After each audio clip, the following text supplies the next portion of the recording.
So it really has, we've really seen an inefficient allocation of the massive increase in resources, 10 times in terms of the capital allocations.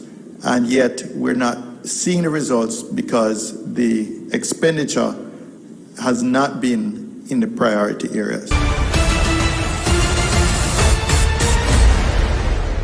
Hello, JPU family. Welcome to another episode of Jamaica Politics Uncovered.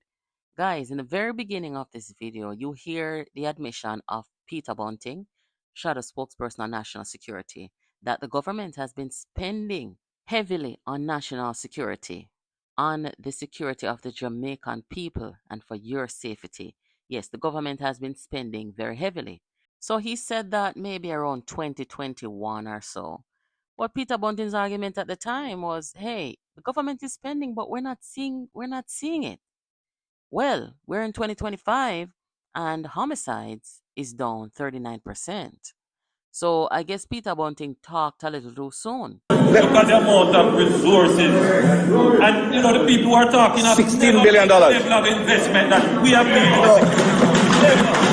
only but they have never put on the ground the level of investment that this government has made. I want to say two things on this. I have said two things on this. One, when we debate, the state of crime in the country deserves the objective analysis and debate. We took government to a stage when the difference between the JDF and the JC was apparent. JDF is at single base, Harrison. We couldn't move quickly on that. Much has been done to improve not only JCF leadership and management, so that we can introduce a structured program of investment over time to bring it up. We have also changed in the Ministry of National Security itself, because it was not one part of government. Ministry of National Security was treated as second cousin, as your spokesman would say. The entire security apparatus. No, this government is the government's approaching our security problems with objectivity and investment. That was the government defending their stance, defending their spending, defending their strategies. They were on the defense as they were outspending everybody that came before them on national security. Well, here's the result now. But guys, in the midst of seeing all of this, Peter Bunting cannot accept it. He's saying, listen, we're not going to give credit to this government. He will not admit that at the time when he spoke, things were put in place. But of course, with these things, you don't see immediate, instant gratification. So now that he's saying the government should not get credit for spending wisely and for putting taxpayer money into national security where we will see positive, effective results, this is what he has to say. National security. For the last 3 months, violent crime, in particular murders, have been trending down. And Andrew Holness preferred to stand up at a podium and declare state of emergency after state of emergency, with his flanked by his generals like a wannabe tyrant. What was the result for the last 8 years? Murders increased 25% in this country. 2,300 more Jamaicans were murdered because of this foolish pursuit of Andrew Holness. This man should be hanging his head in shame.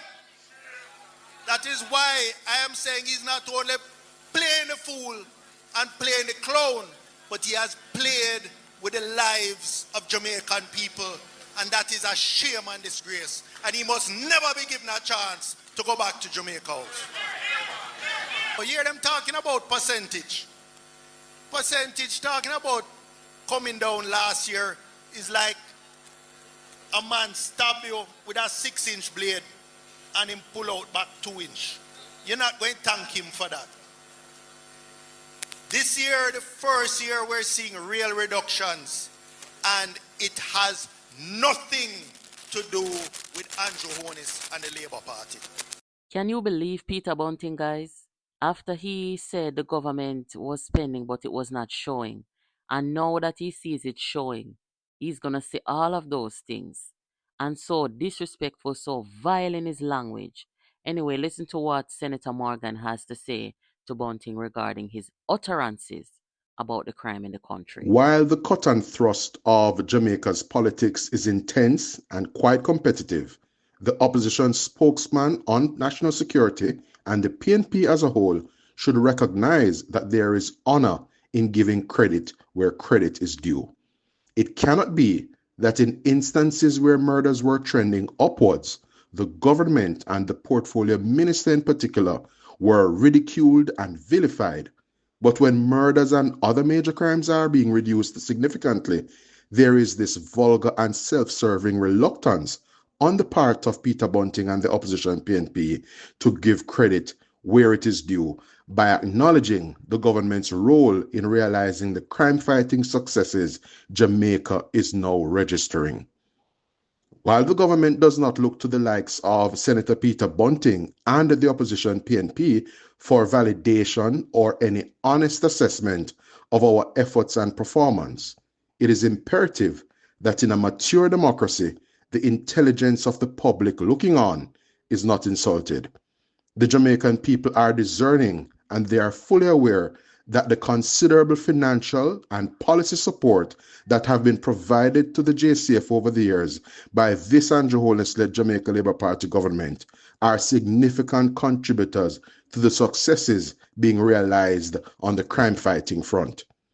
The people welcome the sustained reductions in murders because they are well-thinking and they are giving credit where credit is due. And as well-thinking people, they are not just annoyed, but quite frankly, they are extremely offended by the PNP's reluctance to give credit where credit is due. It is a matter of public record that since taking office in March 2016, the Andrew Holness-led government has made unprecedented investments in national security, and it has done so by spending billions of dollars on the rehabilitation and construction of several police stations, acquiring motor vehicles and other strategic crime-fighting assets to improve mobility and the responsiveness of the JCF, enhancing the technology available to the police, improving the JCF's investigative and forensic capabilities, recruiting police personnel to bring the JCF to its 14,000 members establishment, amending consequential crime-fighting legislation, such as the Firearms Act, to more effectively deter and punish gun crimes. And finally, increasing the compensation of policemen and women. Look how easy it is to expose these people for their dishonesty. And they don't anticipate these things before they come out and make themselves look bad. It's like a chronic illness with this leadership of the PNP, where they come out and lie and just say anything, and within a matter of hours, you see what they're doing and you're like, are these people serious? You know? And it goes on. And every single day of the week, it is a new hit to their credibility with the Jamaican people. Marlon, thank you for speaking out, because Bunting needs to be seen for what he is. Lie, disrespectful, vile, dishonest. These are not people who are fit to lead a country. I have said that repeatedly, and I continue to say it. Guys, this is Jamaica Politics Uncovered. Thank you for watching. I'll catch you in the next video. The Jamaican people need the People's National Party back in government with Mark Jefferson Golden as the Prime Minister and a top honorary set of people around me for run the country.